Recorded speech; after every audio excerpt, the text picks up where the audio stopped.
ओम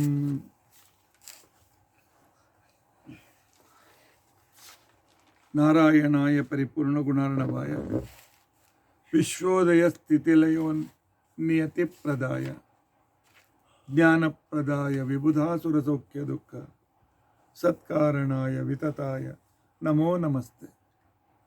अभ्रमं भंगरहितं अजडं विमलं सदा आनन्दतीर्थमतुलं भजे तापत्रयापहम्। भवति यदनुभावादेडमूकोऽपि वग्मि जडमतिरपि जन्तुर्जायते प्राज्ञमौलिः। सकलवचनचेतो देवता भारती सा मम वचसि निधत्तां सन्निधिं मानसे च। अस्मद्गुरुसमारम्भां टीकाकृत्पादमध्यगां श्रीमदाचार्यपर्यन्तां वन्दे गुरुपरम्पराम्। विद्यायां विबुधाचार्यं वेदज्ञानाब्धिचन्दिरं दुर्मतध्वान्तमार्ताण्डं सत्यध्यानमुनिं भजे। 50 वर्षपर्यन्तं सततं रामपूजकः श्री सत्यप्रमोदगुरुराट् भासतां नो हृदम्बरे। बन्धुस्त्वं गुरुरिष्टदैवतमिति तत्पादपङ्केरुहं प्राप्तं मां परिपालयेति सततं याचे निबद्धाञ्जलिः। चित्तं मत्गुणदोषचिन्तनविदो नूनं मनाग्मा कृता श्री सत्यात्मगुरु त्वदङ्घ्रियुगलं हित्वा न मे सद्गति। यैरहं शुकवत्सम्मे शिक्षितोऽस्मि कृपालुभिः तान् वन्दे धेनुपाचार्यान् तत्त्वज्ञानार्थसिद्धये। श्री गुरुभ्यो नमः। हरि ओम हरि ओम हरि ओम। स्वस्तिस्तु असेड सन्मंगलानि सन्तु। श्लोकैकश्रवणपठनमात्रेण वक्तुश्च श्रोतॄणां निखिल कलिकृत कल्मषापनोदनपटुतरे धर्माद्यखिल पुरुषार्थ साधनीभूते अद्य पितृ आराधना पितृपूजा पितृकल्प निमित्तक विषयारंभे सति किंचित पूर्वकथानुवादः। हरि ओम हरि ओम हरि ओम।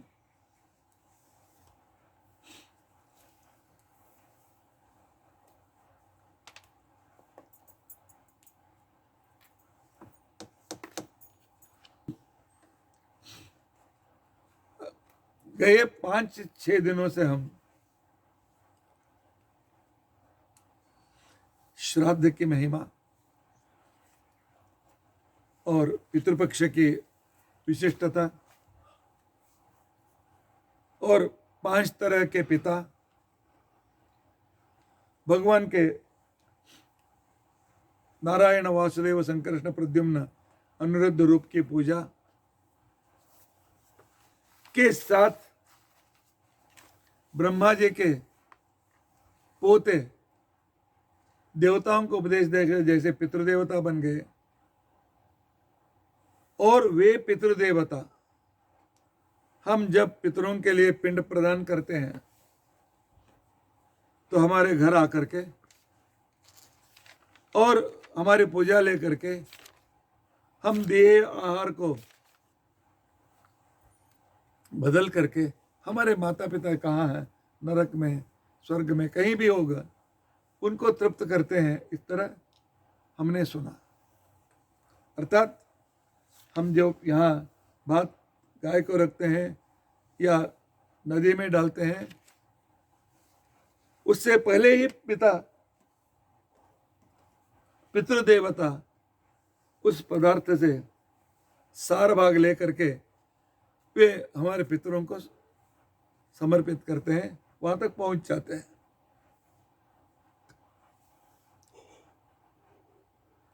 कल हमने देखा कि इस पितृपूजा के कारण गाय मारने वाले कौशिक ब्राह्मण के 5 लड़के जो पूर्व भरद्वाज के लड़के थे। गाय को खाने से पहले श्राद्ध पितृदेवताओं को समर्पित करके उन्होंने खाया था। गोमांस भक्षण, गाय को मारना बहुत बड़ा पाप था, लेकिन उस पाप के लिए उन्होंने प्रायश्चित किया। पहला जन्म उन्हें यादवों का जन्म मिला, जो पंजाब के ऊपर के प्रदेश में, और दूसरा जन्म हिमालय पर्वत के बाजू, तो वे मृग बन गए, बाद में चकवा पक्षी बन गए, और बाद में चौथे जन्म में हंस पक्षी बन गए, और पांचवें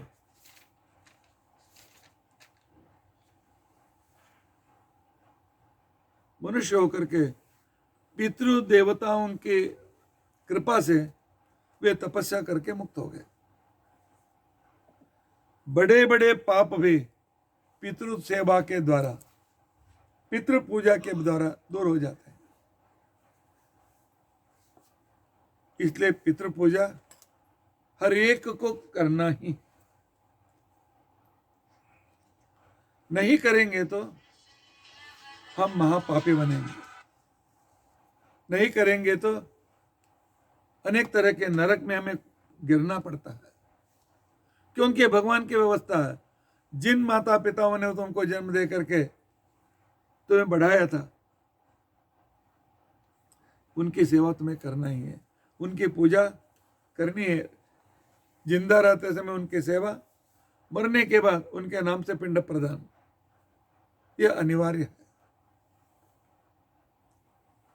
तो तब भीष्माचार्य जी पूछते हैं, और भीष्माचार्य को धर्मराज पूछता है, ये पितृदेवता जो है 7 ग्रुप में है, उनको इतनी शक्ति है क्या? उतनी विशिष्टता क्या है? तो उनका वर्णन क्या है, कैसे क्या है, आप बताइए। तो भीष्माचार्य ने कहा, बहुत अच्छा किया युधिष्ठिर, वे जो पितृदेवता है, उन पितृदेवताओं के नाम हर एक ब्राह्मण को मालूम रहना चाहिए। श्राद्ध के संदर्भ में वे आकर के पहुंचते हैं और हमारे पिता के नाम से दिए हुए वस्तुओं को स्वीकार करते हैं, और उसका सार भाग, सूक्ष्म भाग अपने हमारे माता पिता इत्यादि सभी बुजुर्गों को वे दे करके तृप्त करते हैं। हर एक की महिमा बहुत विस्तृत रूप से है। इन पितरों के 7 ग्रुप का नाम है। पहला है वैराज, दूसरे हैं अग्निश्वात्ता, तीसरे हैं बर्हिषद,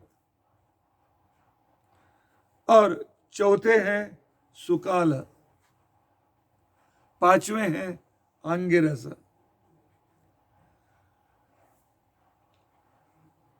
छठवें पितृदेवता है सुस्वधा, और अंतिम पितृदेवता का नाम है सोमपा। इन हरेक की विशिष्टता हरेक ब्राह्मण को जान लेना जरूर है। आज हे विराट नाम के ब्रह्मा जी के मानस पुत्र थे। विराट विराज होकर के उनके पुत्र, इसलिए वैराज ऐसा इनका नाम पड़ा।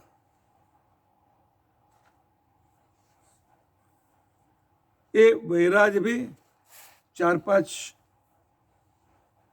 संख्या के ग्रुप में है। वैराज एक व्यक्ति का नाम नहीं, यह ग्रुप का नाम है। और वे तो ब्रह्मचारी, और वे हमारे आंखों को दिखाई नहीं देते, अर्थात वे वायु या पुण्य के रूप में रहते हैं। पुण्य ही उनका शरीर है या वायु उनका शरीर है। तो इसलिए वे मनुष्य के जैसे संसार नहीं कर सकते थे। फिर भी उन्होंने हमारा वंश आगे बढ़े, इस तरह सोच करके और तपस्या करके अपने अनुग्रह शक्ति से, अपने मन की शक्ति से उन्हें एक कन्या उनके मन से उत्पन्न हुई, महान सुंदरी, अद्भुत शक्तिमती। जब वह शादी के लिए बड़ी हो गई, उस समय तो उस मीना जो उनकी लड़की थी, उन्होंने उसको हिमालय पर्वत के अधिदेवता के साथ शादी करा दिया। हम हिमालय की पत्नी बोल करके हिमालय के पत्थरों की पत्नी ऐसा मत समझो। हिमालय पर्वत को उसकी जिम्मेदारी लेने के लिए हर एक व्यक्ति रहता है। हर एक नदी के लिए एक देवता रहती है, हर एक पर्वत के लिए देवता रहते हैं। तो उनसे उन्होंने हिमालय का एक लड़का था, उसका नाम था मैनाक। वह पूरा सोने का एक पर्वत, लेकिन उसने सोचा कि मैं सुरक्षित रहूं। मनमंत्र प्रलय आता है या कुछ प्रलय आते हैं, वैसे समय में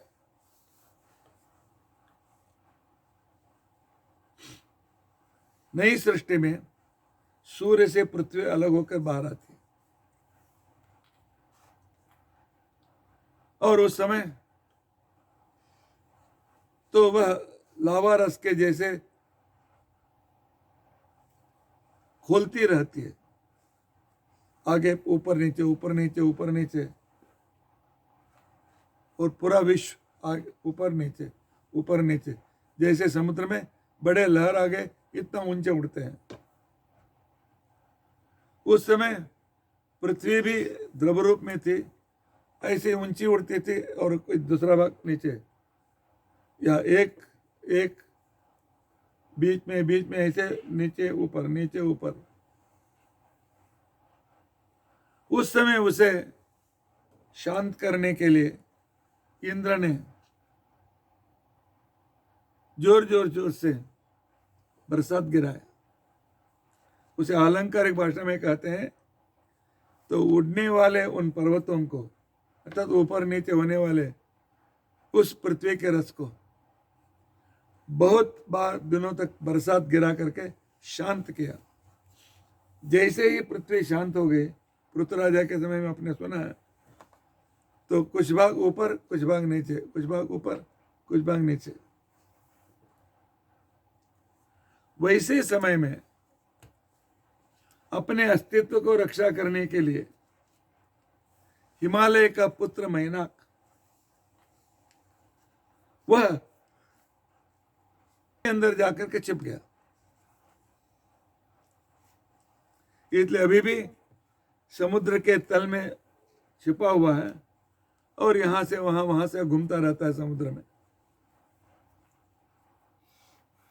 उसका नाम था मैनाक।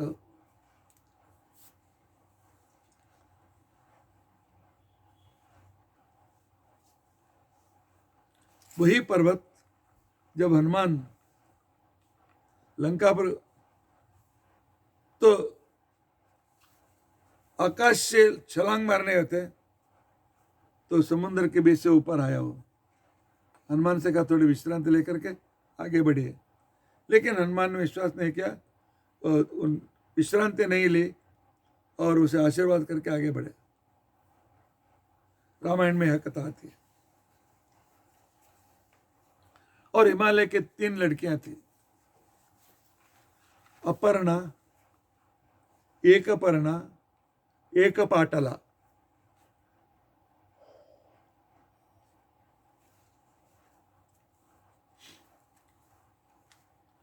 उन्होंने शास्त्रों से समझ लिया या सुना, शास्त्र श्रवण से सुना कि अच्छा पति प्राप्त करने के लिए तपस्या करनी पड़ती है, तपस्या से श्रेष्ठ पति मिलते हैं। ऐसे सोच करके वे तीनों माँ पिता के पास आए, हमें अनुमति दीजिए, हम तपस्या करने के लिए जंगल में जा रहे हैं। शुरू में तो माता पिता ने मना किया, लेकिन जब मालूम पड़ा कि ये जिद छोड़ने वाले नहीं है,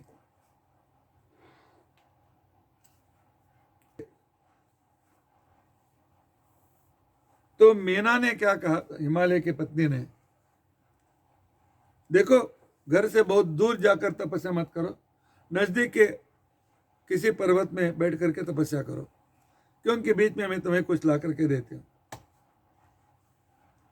वे तीनों तपस्या के लिए बैठ गए। माँ रोज डब्बा लेकर आती थी। बाद में उन्होंने कहा, माँ ये अच्छा नहीं है, तपस्या उपवास से किया जाता है,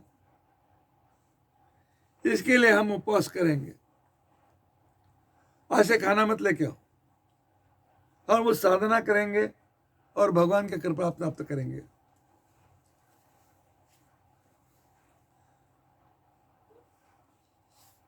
तो मीना ने कहा, तो मैं भी तुम्हें आग्रह करती हूं, तुम उपवास से कुछ नहीं करोगे, कुछ खा करके तपस्या करोगे।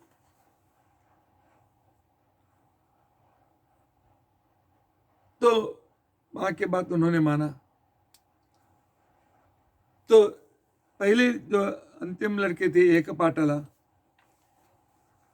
तो उसने निश्चय किया रोज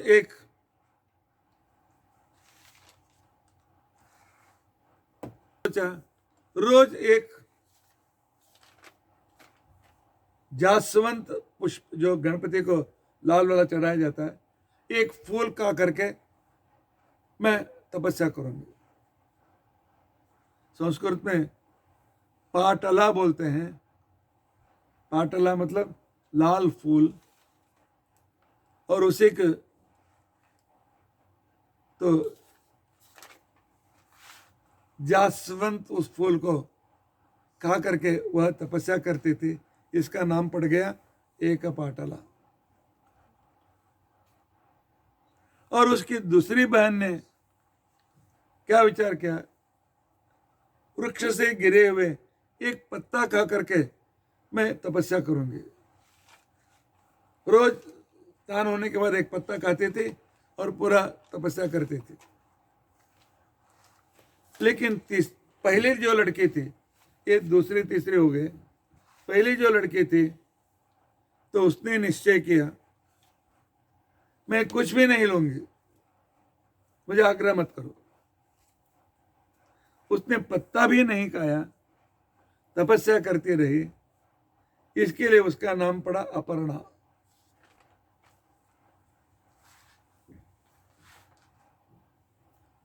अपनी पत्नी की कड़ी तपस्या, क्योंकि वह जो अपर्णा थी वह तपस्या कर रही थी शंकर को पाने के लिए, शंकर ही मेरा पति हो जाए।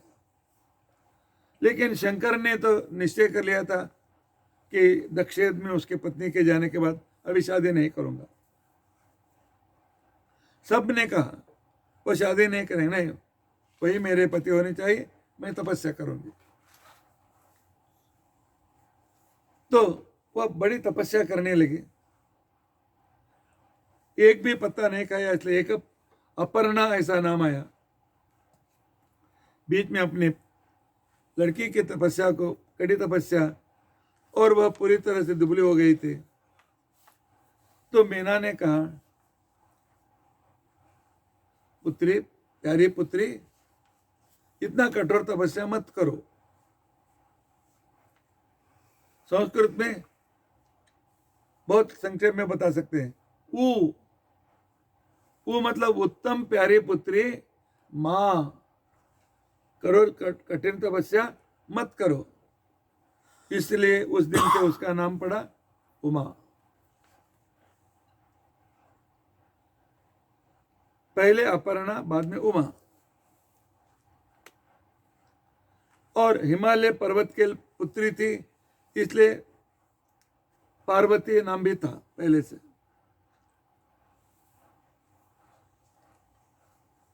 तो तपस्या करती रही थी। बाद में शंकर खुश हो गए, वे आए, स्वयं उससे शादी की, अपना अर्धांगिनी बनाई।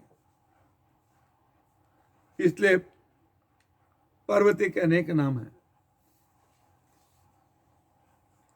पितृदेवताओं के इतना बड़ी पुत्री थी, इतना महामहिम, जिस समूह के पितृदेवताओं के पुत्री जगन माता पार्वती बन गई, तो वे कितने बड़े होंगे। उसके बाद दूसरे पितृगण था अग्निश्वाता। ये अग्निश्वाता वैराज भी दिखाई नहीं देते थे, अग्निश्वाता भी दिखाई नहीं देते थे। यह 4-6 लोगों का एक ग्रुप है।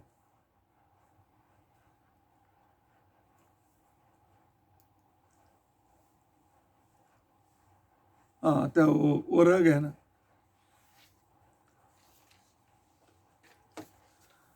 तो एक पाटला की शादी जयगी से ऋषि से हुआ।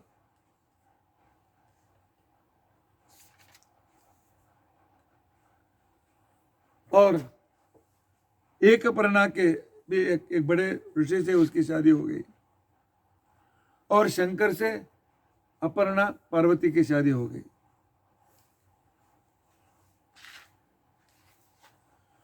अग्निश्वाता पितर भी बहुत सूक्ष्म पुण्य के रूप में, उनका शरीर ही पुण्य है, हमारा इस पांचभौतिक शरीर नहीं है। तो उनका दर्शन दिव्य चक्षु वालों का होता था।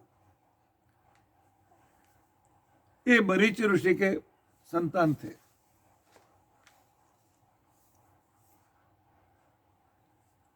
ये इतने बड़े तपस्वी हैं मरीचि, अग्निश्वाता। देवता भी इनकी पूजा करते हैं।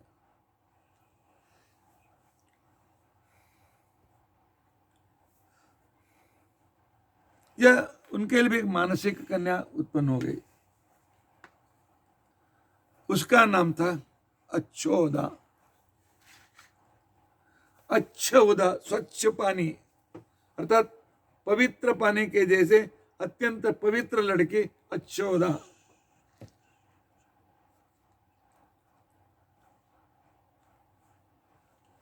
बड़ी हुई तो उसने विचार किया कि मेरे पिता कौन है, मुझे ढूंढना, उनका दर्शन लेना है। इसके लिए वह आकाश में अपनी योग शक्ति से उड़ते उड़ते सब जगह ढूंढने लगे अपने पिताओं को। उसने देखा सामने से एक विमान, अत्यंत तेजोमय विमान आ रहा है।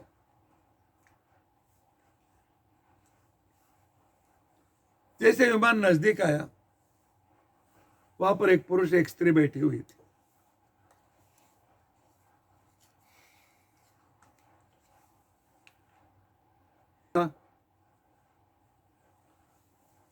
उपरिचर वसु,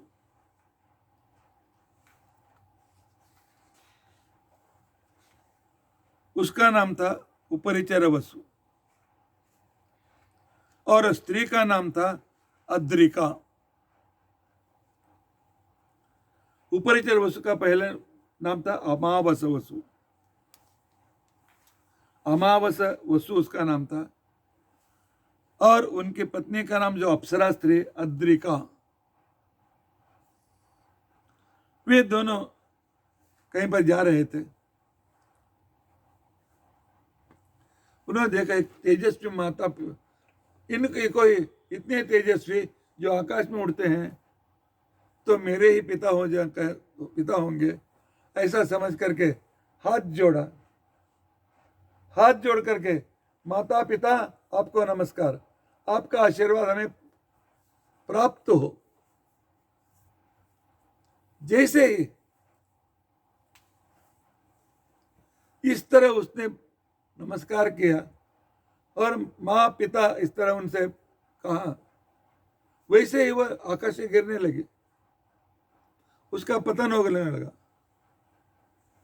उस समय बचाओ बचाओ बचाओ बचाओ, मेरी रक्षा कीजिए, मेरी रक्षा कीजिए, वैसे वो चिल्लाने लगे।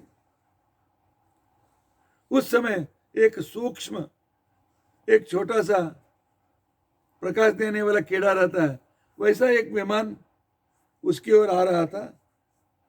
विमान से बैठे व्यक्ति ने कहा, स्थिर हो जाओ, तो गिरना उसका बंद हो गया और विमान नजदीक आया। तब यशोदा ने हाथ जोड़ करके कहा, आप कौन है मेरी रक्षा करने वाले, और मेरा पतन क्यों हुआ? तब उन्होंने कहा, हम आपके पिता हैं। तो 4-5 ग्रुप उनका एक ग्रुप था। हम तुम्हारे तू हमारे मानसी कन्या, लेकिन तेरा पतन इसलिए हो रहा था, जिस किसी को माता पिता कहना माता पिताओं का अपमान है।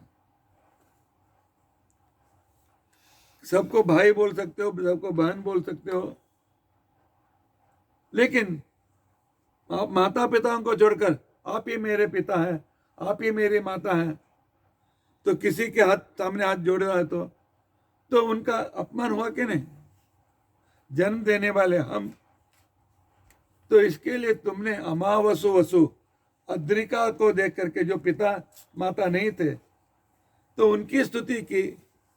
दूसरों पिता को छोड़ करके, माँ को छोड़कर दूसरों को माँ पिता कहने वाले का पतन होता है, इसलिए पतन हो रहा था। लेकिन तुमने चिल्लाया, बचाओ बचाओ, इसलिए मैं आप आकर के तुम्हें बचा रहा हूं। मैं ही, हम जो अग्निश्रात समूह है, हम तुम्हारे माता पिता हैं।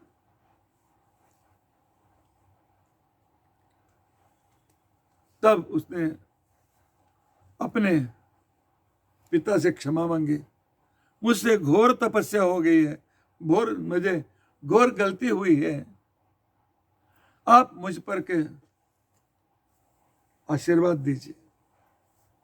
लेकिन उन्होंने कहा, तुमने जो गलती की है उसके लिए तुम्हें एक शाप भी मैं दूंगा,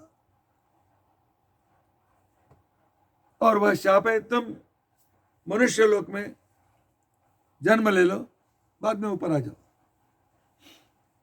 देवताओं के लिए तुम मनुष्य हो जाओ, यह बहुत बड़ा शाप होता, क्योंकि देवता हमेशा तेजोमय होते हैं। देवता हर समय खुश रहते हैं और दूसरों को सद्गुण में, उनमें आने के जैसे को संस्कार दे करके उन्हें देवता बनाते हैं।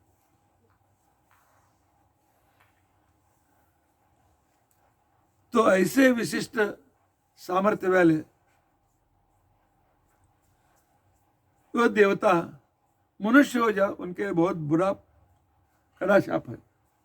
तो उसने प्रार्थना की कि मेरे लिए अच्छा राह दिखाइए। तो अग्निष्ठाता ने अपनी लड़की से कहा, देखो मेरा शाप झूठ नहीं होगा, मेरा शाप सच होने वाला होगा। लेकिन तुमने प्रार्थना की, इसलिए मैं शाप तो वापस नहीं लूंगा, लेकिन मैं जो विषय कह रहा हूं सुनो। आगे जाकर के तुम अमावसु के या उपरिचर वसु के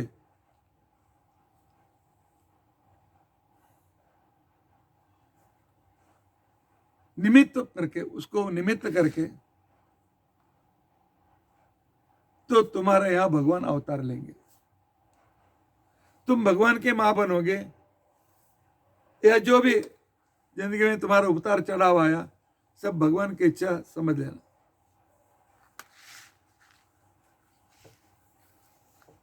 तो वही कौन उत्पन्न हो गई? अमावसु वह राजा हमेशा विमान से घूमता था, इसके लिए उसका नाम पड़ा था उपरिचर वसु। उपरिचर वसु एक दिन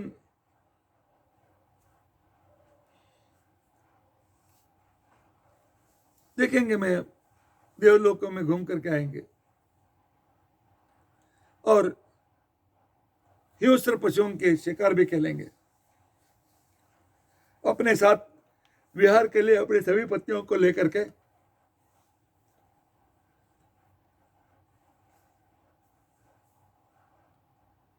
तो वह जाना चाहता था। उस समय उनके गुरु और ऋषि से उनको सूचना मिली, राजा अमावसु या उपरिचर वसु, तुम्हें आज ही उस जगह पर दस्युओं ने आक्रमण किया है, उनके साथ युद्ध करके उन्हें हरा करके आना है। यहां पर गुरु की आज्ञा। दूसरी ओर उसने श्रेष्ठ संतान प्राप्त करने के लिए 1 साल से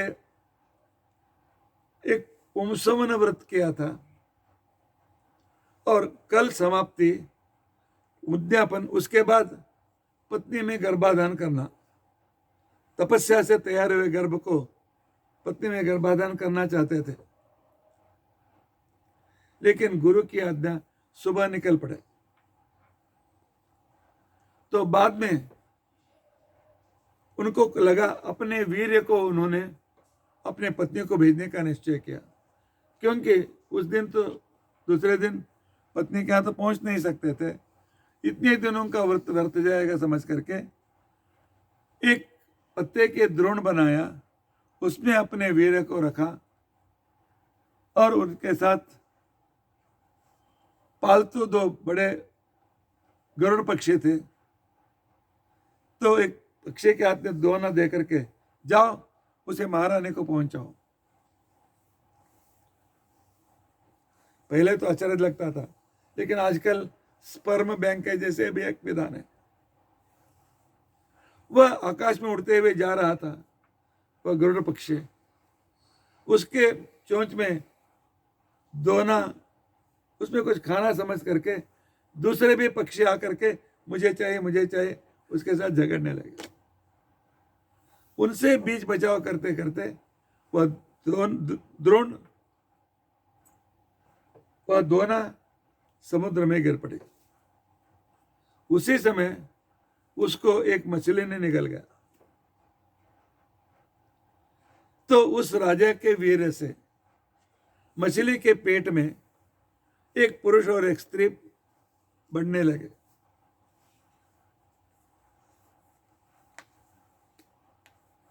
आजकल के इतिहासकार असंभव इंसान बोलते हैं, उनको कल्पना करने दो, लेकिन तपस्या का सामर्थ्य हुआ था।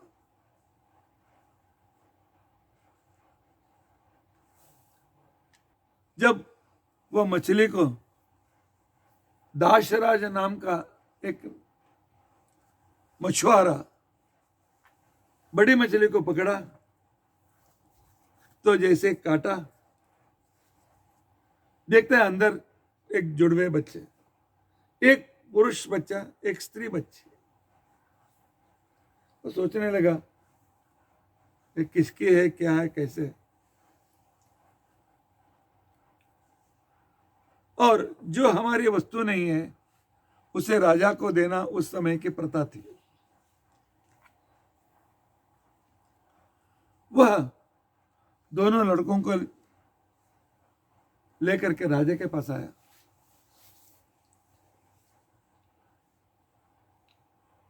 दो बच्चों को लेकर के राजा को समर्पित किया। राजा के पुरोहितों से परीक्षा कराई और उन्होंने कहा, राजा यह पुत्र आपका ही है, क्योंकि उसके हाथ और भविष्य देख करके उन्होंने कहा। तो राजा ने क्या किया, उस दासराज ने प्रामाणिकता से बच्चों को ला करके दिया।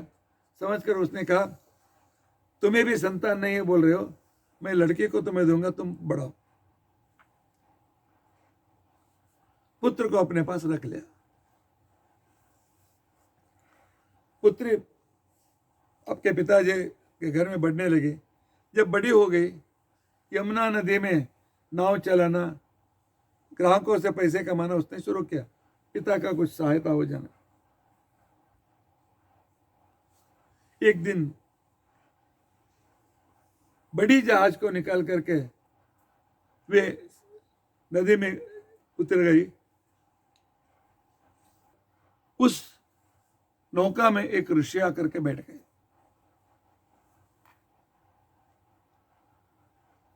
अर्थात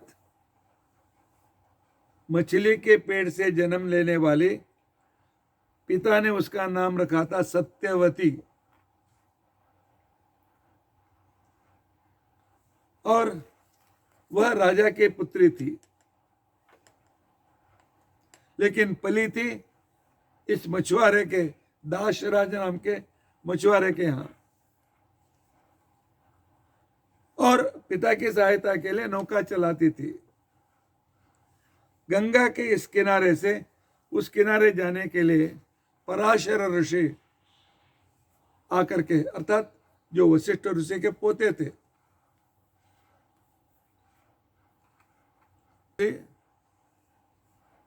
तो वहां से जा रहे थे। और वह सत्यवती कौन थी? अग्निश्वाता की लड़की अच्छोदा। उन्होंने कहा था कि तुम मनुष्य बन जाओगे और भगवान तुम्हारे यहां अवतार लेंगे। वही सत्यवती अग्निश्वाता की पुत्री शापग्रस्त होकर के इस राजा के घर में जन्म लेकर के इस मछुआरे के यहाँ पल रही थी। सत्यवती, जिसे वर था भगवान आपके संतान होंगे। जब पराशर ने देखा उनके लक्षण और ज्ञान दृष्टि से देखा, तो इसी व्यक्ति में भगवान अवतार लेने वाले हैं। तो उन्होंने सोचा कि मैं निमित्त क्यों न बनूं, मैं भगवान के पिता क्यों न बनूं। इसके लिए उन्होंने कहा, ये लड़की, मैं तुमसे शादी करना चाहता हूं। तो उसने कहा, मैं भी वर ढूंढ रही हूं, लेकिन मुझे देने वाले माता पिता हैं, उनके बिना मैं कैसे आपसे शादी करूं। पराशर ने कहा, देखो, मैं शादी नहीं, तुम्हें निमित्त बना करके भगवान को अवतार होने के लिए अवकाश करने वाला हूं। तेरा मेरा देह संबंध भी नहीं होगा, मैं स्तोत्र करने वाला और तुम निमित्त, क्योंकि एक संतान उत्पादन के लिए स्त्री पुरुष दोनों चाहिए। तो उस समय पराशर ऋषि ने दूर से ही सत्यवती को आशीर्वाद दिया। जैसे आशीर्वाद उन्होंने दिया, तो सत्यवती के बाजू से एक अद्भुत पुरुष व्यक्त हो गए, अर्थात साक्षात वेदव्यास। पराशर ऋषि की तपस्या उत्पन्न हुए थे और वहां पर प्रकट हो गए। गर्भ में पले नहीं, गर्भवास नहीं था, शुक्ल शोणी संपर्क नहीं था, भगवान किसी भी रूप में अभिव्यक्त हो सकते हैं। उस समय माता पिता ने उसकी बड़ी स्तुति की, हमारे पुत्र जन होकर के हमारा भाग्य तो आपने बढ़ाया। तो इस तरह तो उन्होंने उनके तो प्रार्थना की। तो प्रार्थना करने के बाद वेदव्यास जी ने कहा कि अच्छोदा सत्यवती, आपको बहुत उत्तम गति प्राप्त होगी और राजा तुम्हें भी, और सिर्फ यहीं पर मैं नहीं रहूंगा, मुझे बहुत काम है, बहुत अनेक लोकोपकार मुझे करना है। तो इसके लिए वे आश्रम में रहना शुरू कर दिया। वो शिशु जैसे बड़ा हो गया तो उस वेदव्यास जी ने वेदों को विभाग करके एडिट करके इतना तो पढ़ो इतना तो पढ़ो इस तरह विभाग करके दिया। इसलिए वे 4 वेद कहलाते हैं। और अद्भुत सामर्थ्य था। तो वेदव्यास ने वेद विभाग किया, अनेक पुराणों की रचना की, महाभारत की रचना की। इस तरह अच्छोदा भगवान की मां बन गई। निमित्त थी, लेकिन मां यह भाग्य सबको नहीं मिलेगा।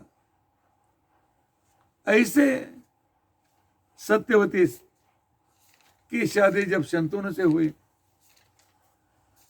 उसमें तो उसे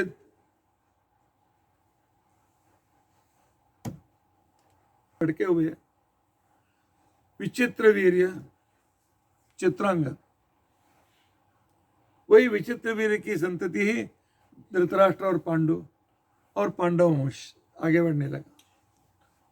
अर्थात अग्निश्वात्वा पितर कितने बड़े तपस्वी थे और अपनी तपस्या से गलती की थी। पुत्री ने किसी दूसरे को बाप बोला था, इसलिए उसे गलती भी श्राप भी दिया। बाद में भगवान आपके यहाँ वर रहोगे, तुम्हारी गलती नहीं थी, इसलिए उस शाप दे दिया। इस तरह इसको निमित्त करके वेदव्यास जी का अवतार हो गया, जो स्वयं भगवान है। और अगले पितरों का, दूसरे पितरों की चरित्र क्या है? अभी 2 के चरित्र हो गया, बरिशद, सुकाल इत्यादि, और 5 पितरों के इतिहास हम देखने की कोशिश करेंगे। और इन पुण्य कथा, सगर कथा, भगीरथ कथा, उसके भाइयों की कथा, और दूसरे विस्तार रूप से अनेक संदर्भ जो अत्यंत पुण्य कथा माने जाते हैं, इनका श्रवण करने से ही हमारे पाप चले जाते हैं और हमें हमारे पितरों को आहार पहुंचाने वाले वे पितृदेवता कितने तपस्वी हैं, कितने शक्तिशाली हैं, यह भी हमें समझना है। तो इसके लिए तो आगे के विचार, आगे के पितरों के चरित्र हम आगे कल के दिन देखने की कोशिश करेंगे, क्योंकि अभी हमें समय है विस्तार रूप से जान लेना। और इस कथा को कहने का उद्देश्य है, पक्ष मास में, पितृपक्ष में पितरों के बारे में पुराण जो सुनते हैं तो उनको भी गया श्राद्ध, गया में श्राद्ध करने का फल मिलता है। इसलिए आप लोग सुन रहे हैं और पक्ष मास में यह सुनना बहुत अत्यंत आवश्यक है। और आप सबका भगवान भला करे। कल की कथा के बाद में देखेंगे, उग्रम वीरम महाविष्णुम ज्वलंतम सर्वतोमुखम नृसिंहम भीषणम भद्रम मृत्युम नमाम्यहम्। अच्युतानंत गोविंद स्मृतिमात्रार्थे नाशना रोगान में नाशया शेषान आशु धन्वंतरे हरे अक्षयम कर्म यस्मिन् परे स्वर्पितम प्रक्षयम यान्ति दुःखानि अन्नामता अक्षरो योजन सर्वदेवामता कुक्षिकम यस्य विश्वं सदाचारिकम प्रियणयामो वासुदेवम देवता मंडला खंड मंडलम। श्री कृष्णार्पणमस्तु। श्री कृष्णार्पण।